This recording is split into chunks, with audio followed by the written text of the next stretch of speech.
Hey everyone, welcome back to another week of Pondering Christianity. This week we are exploring one of the great philosophical arguments for the existence of God, which is the Kalam Cosmological Argument. We will discuss what this argument is and the major conclusion we can deduce from it, but do me a quick favor, if you haven't already, hit that subscribe button. Without further ado, let's dive in. The Kalam Cosmological Argument. The name in and of itself has this mystical allure to it. I couldn't help but be intrigued by what this particular argument was. Well, firstly, I think you should know that this argument was made famous by William Lane Craig. If you're not familiar with William Lane Craig, I couldn't recommend his debates more, as well as his writings. That aside, Bill Craig's Kalam Cosmological Argument is comprised of three premises, or three foundations on which it sits. Premise 1. Whatever begins to exist has a cause. Essentially saying that we know if we were walking in the middle of nowhere and found a book in the middle of the field, we could safely assume that that book was either dropped or placed there. That it didn't merely materialize into existence on its own in the middle of the field. Premise number 2 is that the universe began to exist. This premise is further supported by Einstein's theory of general relativity, which, if you're not familiar with it, ties matter, space, and time all together. So as time progresses, space expands. This occurrence could be illustrated with a balloon. As I breathe air into the balloon, it expands.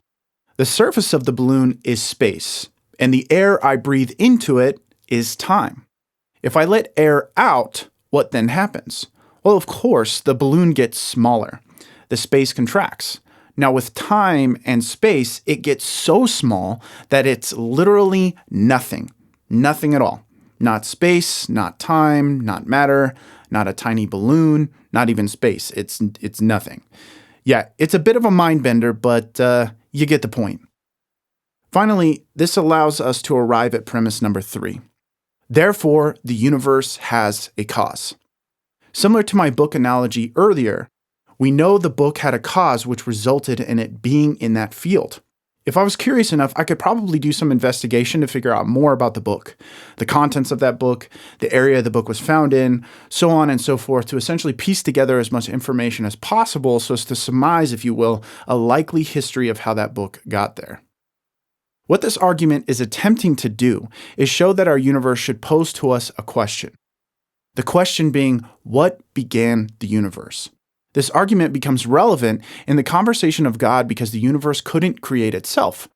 Or at least it's very unlikely to have done so. I mean, there are theories that suggest that's exactly what happened, but I feel the supporting evidence is not strong enough to consider them viable theories. If you want to go in depth on those particular theories, I highly recommend Creator in the Cosmos by Hugh Ross. Now, to summarize, the Kalam Cosmological Argument is this. We know beyond a reasonable doubt that all things have a beginning, at least in this universe. This argument is simply drawing attention to the fact that the universe couldn't have created itself.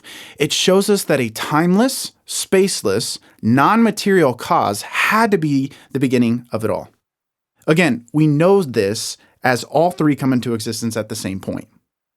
Next week, we'll go into the next chapter of creation arguments, where we will take a quick look at the teleological argument, also known as the fine-tuning argument for God's existence. This will also paint a picture of a supremely intelligent being and a loving being, as the universe, as big as it is, shockingly seems to be built just for life here on Earth. That concludes this week's episode, but as usual, if you have different ideas on the creation of the universe, do me a favor and comment below, letting me know the logic or evidence behind it. In the meantime, I will see you guys next week. Keep on pondering.